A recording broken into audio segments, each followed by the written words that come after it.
कहूँगा, अंत में इतना ही कहूँगा, नोटबंदी की चर्चा बहुत की है, किसान की बात बहुत की है, कल भी भर दिन चर्चा की है, आज भी उतने बात। ये नोटबंदी है कि हरि कीर्तन है आपका?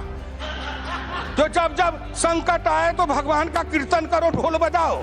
इसलिए जब से सुन रहा हूँ कितने दिन से, एक बार रामलीला के मैदान में वो अन्ना हजारे जी ने, अरे कोई नेता है दुनिया भर में ढोल पीटने वाला, उसका मैं नाम नहीं लूंगा, वो उसमें कीर्तन करता था और सवेरे से शाम तक ढपट ढपट ढपट ढपट ढोल बजावे, लोग तंग आ गए। तो हम लोग पार्लियामेंट में कहा, अरे किसी तरह ढपढपा को बंद करो, किसी तरह बंद करो, ढपढपा बंद कराए। उसी तरह जब से ये 8 तारीख शुरू हुआ, 8 नवंबर से, जब देखिए जिधर देखिए क्या है, नोटबंदी नोटबंदी। किसान को, गरीब को, मजदूर को, किसान को, गरीब को, मजदूर को, हम तो किसान हैं। 2000 रुपया हमारे बिहार और उत्तर प्रदेश में 2000 रुपया महीना से ज्यादा नकदी किसी किसान के घर का नहीं है। चावल अपना, दाल अपनी, गेहूं अपना, सब्जी अपनी, दूध अपना, दही अपना। हमारे पास पैसा लेके क्या करेंगे? पैसा कूट के खाएंगे। हमको तो 2000 में महीना चलता है। 4000 रुपया का बदली आया कि बदल लो, किसी तरह बचा के 4000, 2000, 5000 रुपया घर में रखे थे, एक दिन में बदल के ले आए और 3 महीना 4 महीना तक घर में 6 महीना तक खर्चा चलाए। कलेजा फटता है उनका, कलेजा फटता है उनका जो 5 स्टार होटल में जाते थे, राजा रानी रहते थे। उस सूट का किराया एक दिन का 1 लाख 1.5 लाख। एक होटल में मैं गया तो कहा यहाँ एक सूट है, उसका 5 लाख एक रात का किराया है। मैंने कहा चल भैया थोड़ा दिखा दे कि उसमें क्या है। मैं गया तो मैं पूछा इसमें रहने वाला मरता है कि नहीं? तो कहा मरता तो सब है। हम कहा जब इसमें भी मरना है तो इसी में आके कहाँ मरेंगे? इतने बड़े घर में भगवान भी डर जाएंगे। इसीलिए उस झोपड़ी में रहने वाली की बात करिए। आप उनकी बात करते हैं जो पैसा खर्चते नहीं हैं, पैसा को फूकते हैं। आप उनकी बात करते हैं जो पैसा खर्च नहीं करते हैं, पैसा को उड़ाते हैं, पैसे को लुटाते हैं। एक बार इसी सदन में चर्चा हुई, इतने पैसे उतने पैसे चर्चा में आई।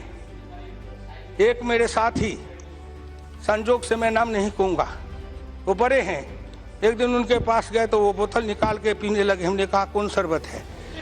तो उन्होंने कहा बिलायती है, विदेशी। हम कहा विदेश में भी शरबत बनता है, इसकी कितनी कीमत है? तो 45,000। मैं दिमाग में जोड़ने लगा, बाप रे बाप, 45,000 का शरबत तो जीवन में नहीं पी पाएंगे। ये एक बोतल, तो आपको उनकी चिंता है जो 45,000 के बोतल का शरबत पीते हैं, उनका क्या होगा? अरे उनका क्या होगा? बहुत मौज उड़ाए हो, बहुत मस्ती किए हो, देश का खजाना लूटे हो, लुटवाए हो, बांट करके खाए हो। नरेंद्र मोदी आएगा, ऐसा ताला लगाएगा कि सबका दिवाला निकल जाएगा। गांव गरीब किसान मजदूर खुशहाल और अमीर बन जाएगा। उसके बेटे के चेहरे पर लाली आएगी, उनके घर में खुशहाली आएगी। इसलिए हम वो नेता नहीं है जो नाटक करते हैं। सिनेमा में एक हीरो आता है, हल चलाता है, कंधे पर जुआ रखता है, एक तरफ बैल को जोतता है और फटे कपड़े फाड़ के, जिस अच्छे कपड़े को फाड़ के लैला मजनू का खेल करता है। उसी तरह राजनीति में लैला मजनू का खेल है। फटा कपड़ा लेकर मंच पर लोग दिखाते मेरा फटा है। अरे फटा है, लेकिन वो क्या दिखा रहे हो? बोलो ना, बचपन में क्या फटा था? हम तो बचपन में फटे कपड़े पहने थे।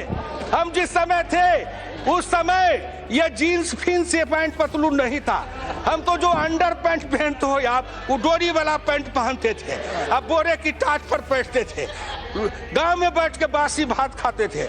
जन्म लेते हो राजा घर में, पलते हो रानी के मोहल्ले में, जाते हो कहीं विदेश में, पढ़ के आते हो कहीं से कहीं, और किसी के बारे में आप नाटक करते हो। इसलिए आप इस बात को समझिए।